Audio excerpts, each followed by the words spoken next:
Welcome to Dharma Headlines. I'm Helen Liao. Thank you for joining us. Coming up in today's show, we join Dharma Master from Hualien's Jing Si Abode as they rehearse for the upcoming Buddha Day ceremony. In Malaysia, the Tzu Chi Mu-ar Branch hosts a pilgrimage to celebrate Tzu Chi's 47th anniversary. And we take a look at the challenges Tzu Chi volunteers face in providing humanitarian assistance to the needy around the globe. In Taiwan, Tzu Chi will kick off its Buddha Day celebration in Taipei and Hualien in less than a week.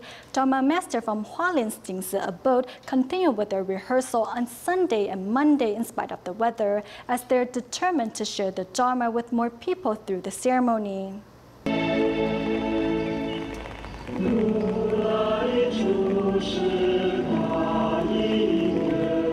A light drizzle falls on the bamboo hats of the 94 Dharma masters from Hualien's Jing Si Abode as they continue with their Buddha Day ceremony rehearsal.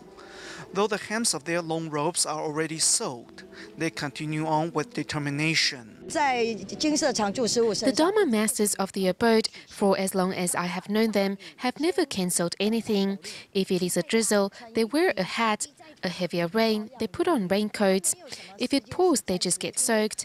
They have never called off an event because of the weather, even if it is a scorcher. I think such spirit is simply unforgettable. In spite of the weather, the masters are devoted to thanking Shakyamuni Buddha for founding Buddhism some 2,500 years ago and giving all beings a chance to become enlightened. The true meaning of the Buddha Day ceremony is to cleanse ourselves of the impurities in our heart and to inspire us to pursue the wisdom that will lead to enlightenment.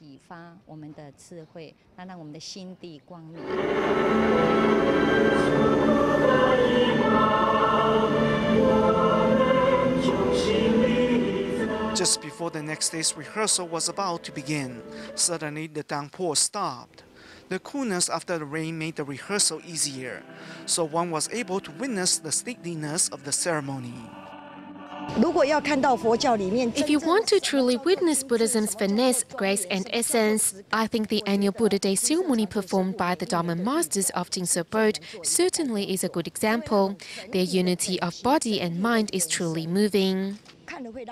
To help the masters display beauty through unity and sincerity, stage crew use lines and chalks to mark the ground so that all who participate will experience firsthand the beauty of the Dharma. Though Tzu Chi's Buddha Day celebration is still several days away, in Taipei's Zhongshan district, volunteers have already begun the celebration during their solitary seniors and senior home visits. Pray to the Buddha for good health and longevity. Always interacting with solitary senior Miss Song like family, Taipei's Tzu Chi volunteers have a surprise prepared during this routine visit. They want to share the Buddha's blessing with the senior.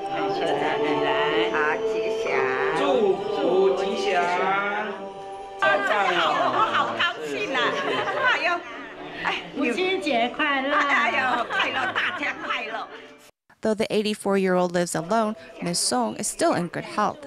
Her optimistic nature also helps her retain her youth. This is long game cake. It's called Eat 120. Do you know what it means? It means you will live to 120 years old.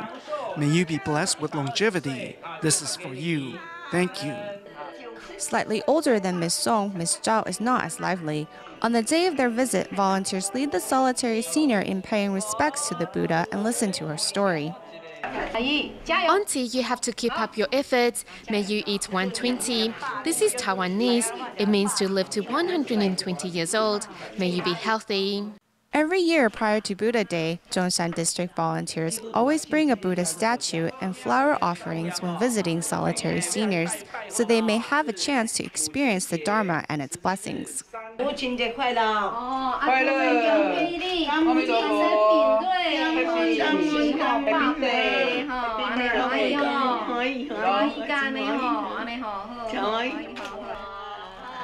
Besides the solitary seniors in the district, the volunteers also visit a local nursing home. Bringing a simple Buddha bathing platform, they lead the residents in paying respects to the Buddha and in celebrating Mother's Day. I want to thank our Tzu Chi volunteers and also thank all mothers in the world who are mothers to us all. 妈妈，我爱你，一生一世。抱一下，来跟妈妈拥抱一下。妈妈也是妈妈。回去，妈妈，我爱你。 At a moment like this, love needs no words. A flower and a hug are the best gifts a mother can receive on Mother's Day. Also in Taiwan, Taitung Tzu Chi volunteers held a Buddha Day ceremony at Chengkong town, which was joined by local residents and indigenous tribes. Although many members of the indigenous tribes are Catholic, under the volunteers' guidance, everyone overcame the religious differences and happily joined the event. Bowing to the Buddha's feet and receiving fragrant flowers, today Tzu Chi volunteers are holding a Buddha Day ceremony at Chengkong town in Taitung County. Today I saw many indigenous people attending the Buddha Day ceremony. It means that the Buddha is in everyone's heart. As many of you are Catholic, Jesus is like your Buddha. The event was also joined by the principal of National Chengkong Commercial and Agricultural Senior Vocational High School. He says for 9 years he has been watching Master Zheng Yin's wisdom at dawn every morning and has even incorporated the wisdom into his work.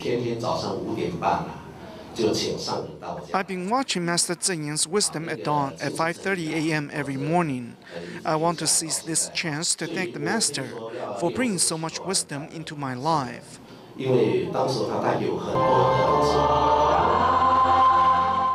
At this moment, regardless of their faith, everyone prays for a world free of disaster. After attending today's event, I've been inspired by the Buddha to foster compassion and respect for all living beings. In this way, our society will be at peace and in harmony. To honor Tzu Chi's Global Tri-Celebration, volunteers also held a tea ceremony where local residents expressed gratitude towards parents as a harmonious society starts at home.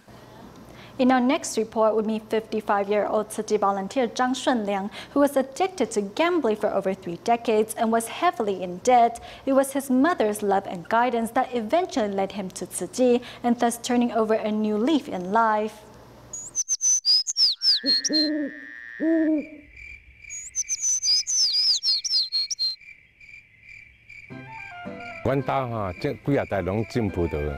My family has grown grapes for generations, starting with my grandfather. At that time, my grandpa passed it to my dad, and he was going to pass it down to me. But I felt that it wasn't a promising career, so I decided to make a living in Taipei instead.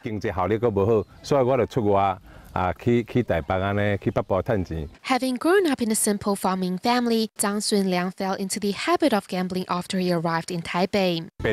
Every time I saw it, it felt like there were thousands of ants biting me. It was so difficult not to gamble. And Zhang soon lost the trust and respect of his family. He was basically gambling all day and didn't take care of our family. When I gave birth, he didn't care either. There was once when one of our kids caught a cold and was suffering from pneumonia, and he still went out to gamble. He didn't come home till late, and I eventually gave up and wanted a divorce. When he changed, there's nothing we could do. We gave up. He was completely pathetic back then. Zhang's mother was heartbroken to see her son going off track in life. I would beg my mom to take out a loan so I could repay my debt. Of course, she was upset and she hit me. I would let her do that because I still had the debt to pay. A gambling addict of some 3 decades, it wasn't until Zhang met Tzu Chi that he came to a turning point. I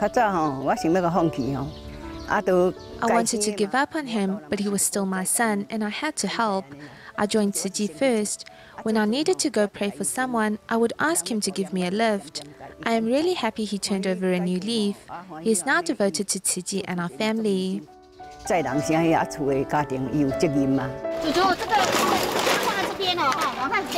Today, members of this 4-generation family are all devoted to charity work. Dad is doing Tzu Chi. Great-grandma and grandma are both in Tzu Chi, and I want to join Tzu Chi too. I didn't believe that he would change because the bad habit was rooted in his heart, but he actually changed after joining Tzu Chi. When we are all working together, it is great. It isn't just one or two of us, but the whole family.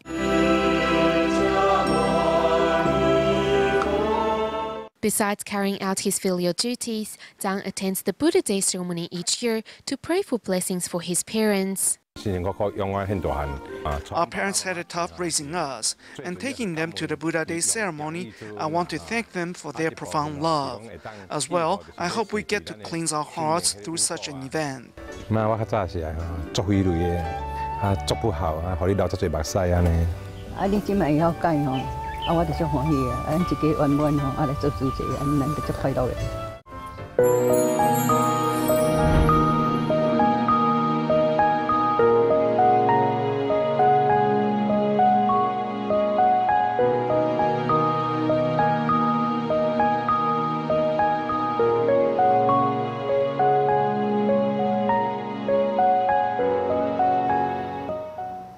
In celebration of Tzu Chi Foundation's 47th anniversary, the Tzu Chi Mu-ar Branch in Malaysia held a pilgrimage for the first time.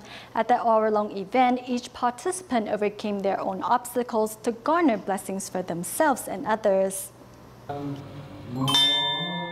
Early in the morning in Muar Johor, 150 Tzu Chi volunteers are making a pilgrimage. Chanting the sutra, they bow for every 3 steps they take. In preparing for this event, volunteers paid attention to details such as washing the ground and marking the path for clarity. This is the first time we are prepared for such an event. We changed the route probably about 4 times. We were still adjusting the path at night last night. Why did we change it? We wanted to change the path to have it run smoother and statelier.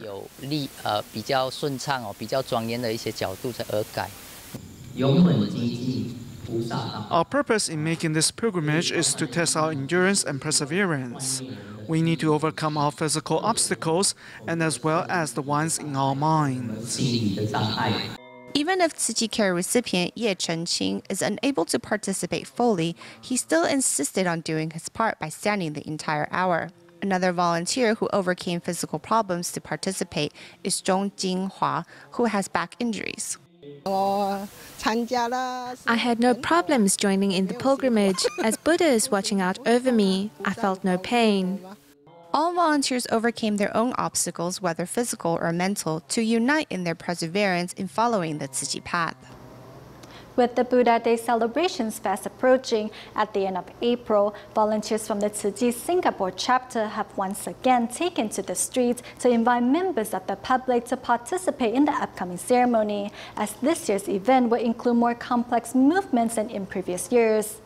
5月12号那一天也是母亲节，好，我们大家一起来共祭这个三念哦。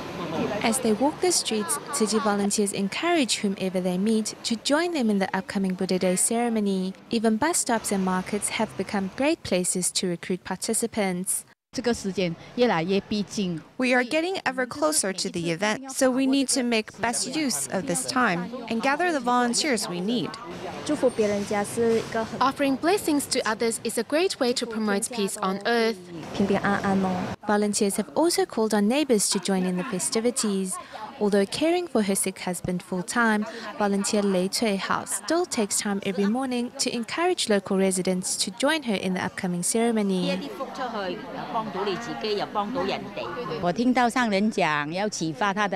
Master Zhen Yan said that we should inspire love and goodness in those in our community, as well as gather their love. I tell them that they are blessed and that they should give a little of that happiness back to the community. For those that have decided to participate, practice sessions have already started. Participants not only learn the movements for the Buddha Day rituals, but also the order in which they will need to stand and walk. Sister Lei taught me all I needed to know.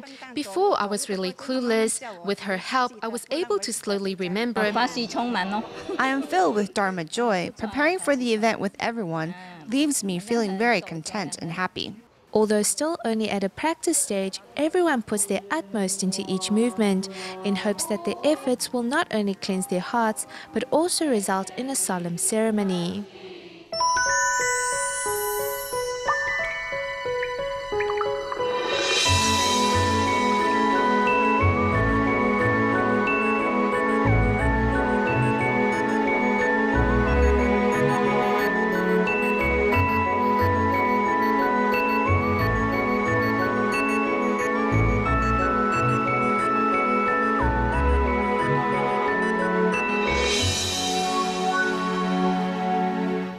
Today, 75% of countries worldwide receive humanitarian assistance. Foreign aid has helped many countries cope with the plight of war, natural disasters, and famine. However, humanitarian assistance is actually a lesson in itself. Faced with religious barriers and cultural differences of each country, many hurdles need to be conquered, a process which entails great wisdom and understanding. Crossing muddy paths and winding mountainous roads, students of Taiwan's Providence University arrive at one of the most remote schools in northern Thailand to teach students here Chinese.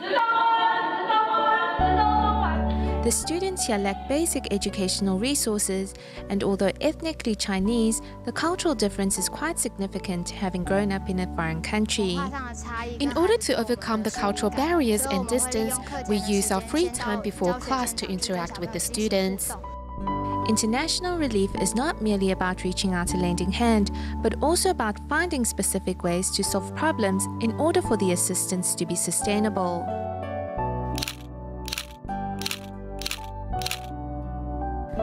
Three months after Pakistan experienced the worst flooding in a century, some 20 Pakistani students put on volunteer vests and joined Tzu Chi volunteers at disaster zones, distributing blankets and food to disaster survivors.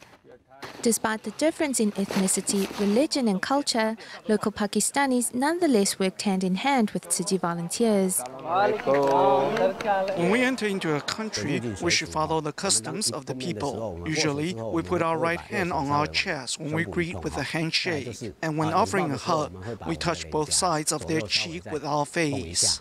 Despite the cultural differences and language barrier, a humble 90-degree bow and the sincerity displayed when handing relief items to disaster victims conveys more than words can express. They're thankful to you, Tzu Chi volunteers. They're happy as they have never come across people who are so respectful, even when giving. In the beginning, local Pakistani Asif Saeed could not understand why Tzu Chi volunteers traveled such a long distance from Taiwan to bring relief aid to his country, so he decided to join Tzu Chi's international relief team at two of the distributions. While helping others, hearts have also been healed. The tens of thousands of disaster survivors could feel Tzu Chi's love from within. The local residents line up in an orderly manner, waiting to receive their relief supplies.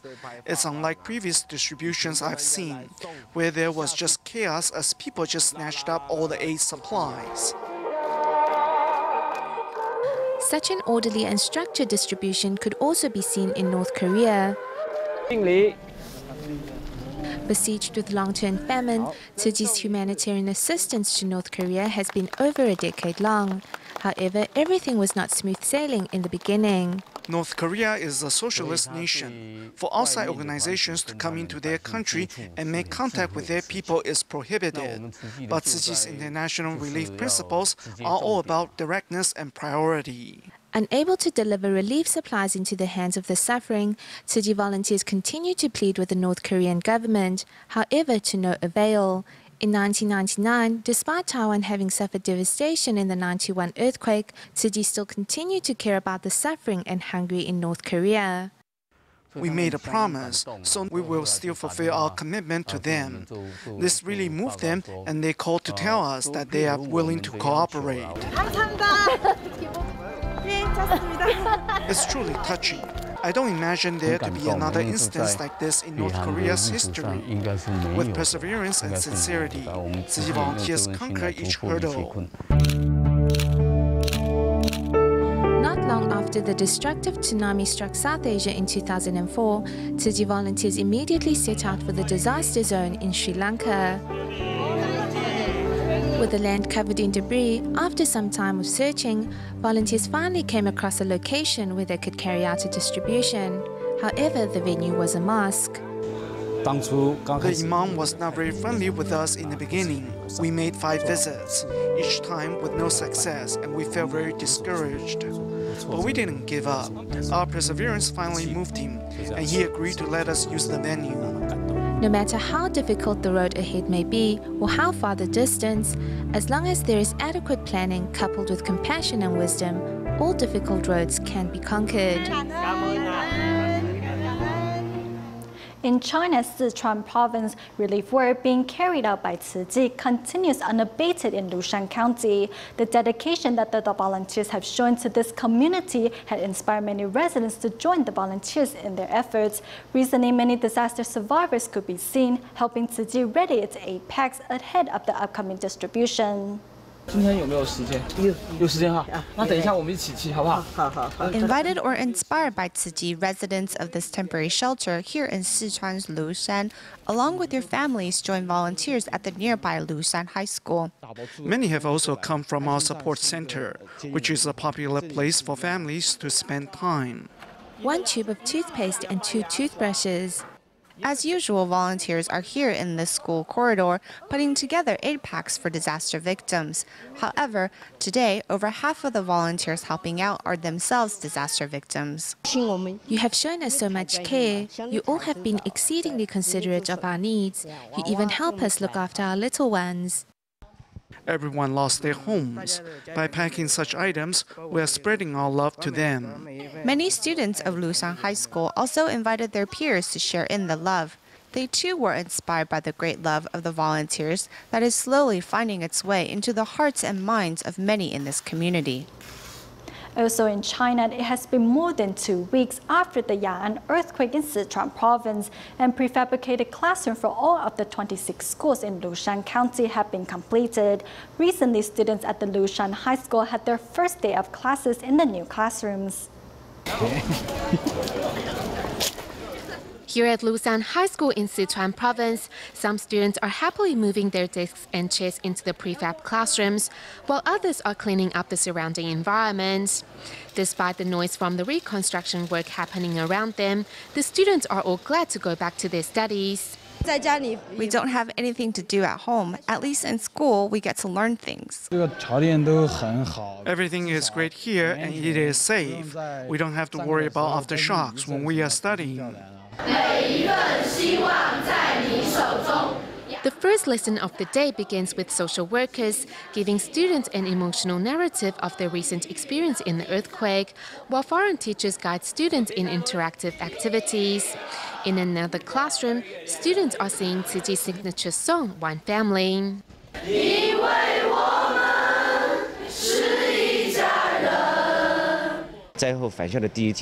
This is the students' first day back in school, and there are still things they need to adjust to in their lives and at school. Knowing the importance of education, the Chinese government built prefab classrooms within half a month after the tremor to allow students to continue with their studies. However, the recovery is just beginning as reconstruction work is still in the planning phase for the damaged schools. We go to the United States at the end of the show to celebrate the upcoming Mother's Day. Students at the Los Angeles Great Love Kindergarten held an event where they presented their handmade cards to their mothers. We will leave you with these images. Thank you for tuning in. Goodbye.